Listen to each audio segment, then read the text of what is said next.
Hello, I'm Ian from Wild Survival 101. Today we're going to talk about something that saved my life more than once. And that's a properly stocked winter car emergency kit. Now, I'm not talking about those basic kits that you find at the department store, they've got a towing strap in which doesn't look very strong, and other items that don't, so they're going to last very long. So today I'm talking about real survival gear for when things go seriously wrong. A few years back, my truck slid right off the road during a blizzard, actually. The visibility was poor. The edge of the road wasn't well defined. The snow plows hadn't been up there, and it can be pretty tricky driving some of those conditions. So there was no cell service. Temperatures were going down, and kind of was getting dark pretty soon. So, what started as an inconvenience, quickly turned what it was looking like it could be life-threatening. Say for those of you in southern regions, a roadside emergency might mean, waiting for an hour for help. You get on your phone, guy turns up, picks you up, takes you to the local garage. But up here in the Arctic Circle, it could mean survival or death within a few hours, unless you keep warm and you've got that kit with you, especially if it's minus 40 degrees Celsius outside. Let's get straight into what should be in your winter car emergency checklist, really. So, but I like to go on what actually works when you're facing extreme conditions.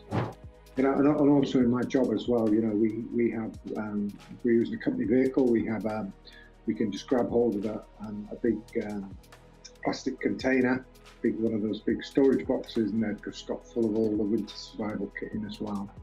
So, I base my own kit on that as well. Before we get into what goes inside your vehicle, let's talk about the vehicle itself.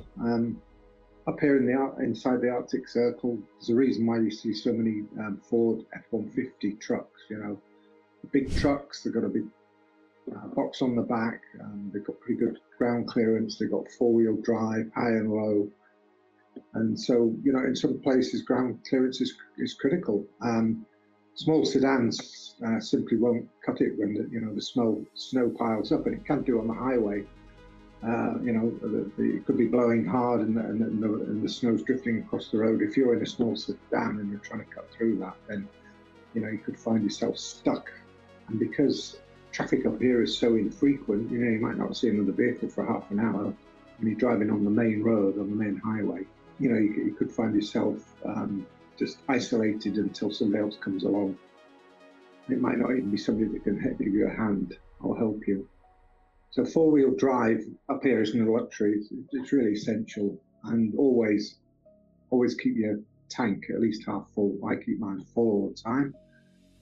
As soon as it gets down to about around just over half, I get it topped up.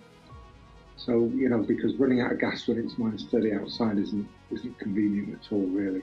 And the other thing I do, if I'm doing a long road trip as well, I take extra gas too. Not only for myself, but somebody else you might see on the highway that has run out of gas. You can, donate a 20-litre gas can to them as well. For thermal protection, that's my first priority. So you've got to keep warm. So I pack 2 wool blankets, and not those flimsy fleece ones. Emergency foil blankets. Some of them pack up really small. You can just keep them in your pocket as well. At least 3 of those, I would say. And also, if you're going a long road trip as well, proper winter sleeping bag. I'd say rated for at least 20 degrees F, minus 20 degrees F. So layer these properly. If you have to bug out in your vehicle until somebody comes to help you, you might have got on your sat phone and help's on the way, or somebody's going to turn up that might be driving past as well. Those 3 items I mentioned, the blanket, the foil blankets, and the winter sleeping bag, you need to layer them properly. The emergency blanket needs to be closest to your body to reflect heat, and then the wool blanket for insulation. That combination will keep you alive during coldest nights. And also remember, with passengers as well, if somebody's coming with you, you need to supply the same amount of blankets, foil blankets, and ensure they have a winter sleeping bag as well. Okay, the next item I would say is food and cooking. So take food with you, and you can buy these very small stoves as well. A warm meal is definitely better than a few energy bars, but also supplement your food stock with pemmican or jerky. That's traditional for a reason. It's been used for many, many years. Chocolate and nuts, they're good for quick energy, and dehydrated camping meals. I'd say at least 3 days worth. And then, you know, you can, in the winter here, obviously there's lots of water around, it forms the snow, melt the snow, get those dehydrated camping meals going. And that was really a real morale booster if you can have a hot meal. So a small camp stove with extra fuel supplies is absolutely necessary. Hot drinks can prevent hypothermia. And, you know, it also gives you a psychological boost of a warm meal. It can't be underestimated when you're stranded out there. Let's talk about a bit about recovery equipment now you need to keep in your vehicle. So, you know, if you're not too stuck and you think you might be able to get yourself moving again, a military grade folding shovel is an absolute essential. Not those cheap plastic ones which which will break easily. And you need a heavy duty towing strap. You know, get the maximum rated one that you can. At least 20,000 pounds, I would say. And these are always good to have as well. I don't see many people use them. I think they're more in southern Canada where there's some steep hills, but tyre chains are really good as well. And then sand or catalytic for traction as well. If you do get stuck in snow, you can lay that down. Another good one as well is, you know, obviously you need to keep a small saw in your vehicle or a knife, and you can cut the lowest branches from fir trees as well. You can pack those under your wheels as well, and they give you good traction as well if you're having to back out of a bit of a snow drift. So not that many months ago, when I went off the road, as I mentioned, a snow shovel saved my life. That helped save my life, I guess. The vehicle was stuck. I spent 2 hours digging around the path, digging a big path 1 metre wide. Well, the snow was about 1 metre deep, and I just dug around the whole vehicle.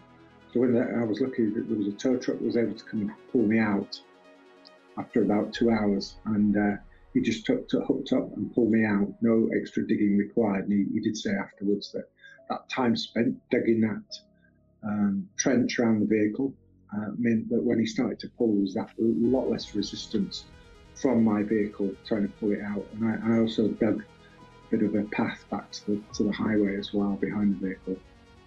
So all those little tips do help to get you out of sticky situations. Let's go on to medical supplies. So don't cheap out on these. Beyond the basics, you know, you can get really good kits now as well. I did include specific cold weather medical guide with frostbite photos as well, and know the signs of frost, know the signs and symptoms of frostbite, and when you might be getting them as well. Chemical heat packs, they're always good to put in your boots and your gloves as well. I have a pair of gloves that I use. They have a battery in the cuff that's rechargeable, and it heats the fingers of the gloves as well. But those chemical heat packs as well, you keep a stick of those as well, because obviously they don't need recharging like batteries do. Prescription medications, if you need those for three extra days, and if you can get some good painkillers as well, not just aspirin. Don't forget about if you have a pet with you to make sure you accommodate your pet as well. So remember, when you're cold and stressed, your brain doesn't work quite right, so having visual guides to recognise frostbite could help you a lot. Let's talk about emergency clothing now. Keep a complete set of extreme cold weather clothing. Keep that separate from your regular travel cold clothes. Arctic rated parkas, we can get some really good parkas up here. I think you can spend like $800 to $900 Canadian on a really good one. Insulated snow pants are another must. Extra wool socks and liner socks, and insulated boots as well. You get the boots that they're the pull-on boots, they're steel toe capped, they're rated down to like minus 60 degrees C. So I would store those in a waterproof bag and never use them except in emergency. I remember my neighbour once used his emergency clothes on a really chilly day, and then got stranded in a blizzard with nothing extra, so don't make that potentially fatal mistake.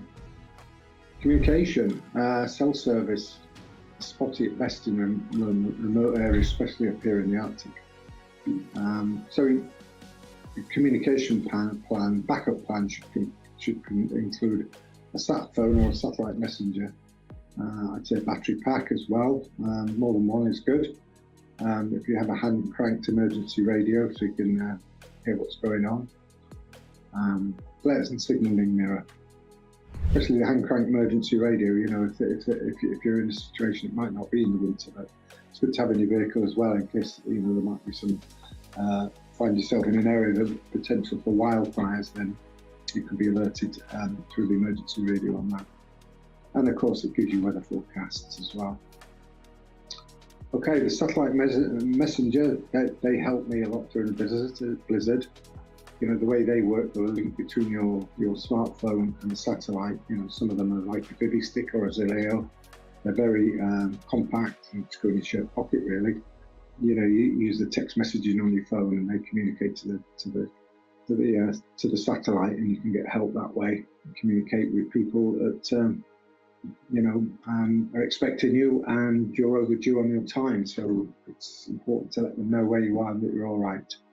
So next one would be mechanical self-sufficiency, I would call it. So for remote travel, I would carry 2 spare tyres, not just one.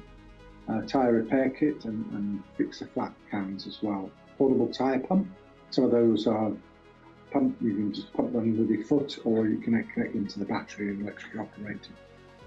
Basic tools and extra fluids. You know, I have a separate box with all my mechanical self-sufficiency items in. You know, there's extra oil for the engine and gearbox fluid as well, and that tyre repair kit as well. And I keep my tow strap in there, and jumper cables and a battery booster as well is another must.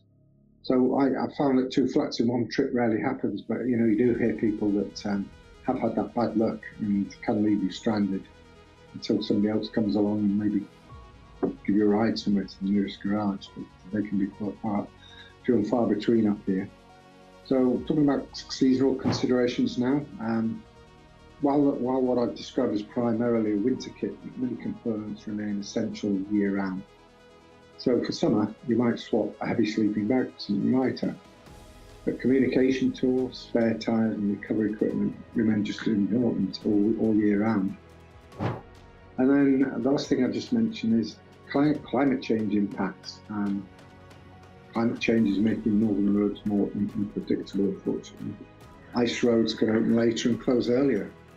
We've seen southern thaws that can turn solid good winter roads into slush within hours. Muddy, vehicles getting stuck as well. I've seen that too on the local news.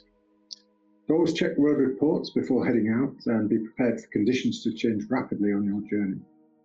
Remember, up here we don't just prepare, we survive through readiness. So what I've talked about this kit isn't about avoiding inconvenience, it's what's keeping you breathing and alive when things go wrong. So drop a comment below with what's in your winter emergency kit, or what you would add to mine. You might have found something that's particularly useful for you that I haven't mentioned. And if you're planning travel to extreme cold regions, share this video. It might just help somebody, and might just save their life as well. So stay safe out there, and remember, in the wilderness, proper preparation isn't optional, it's everything. Okay, thanks for listening, and we'll talk to you again soon. Bye.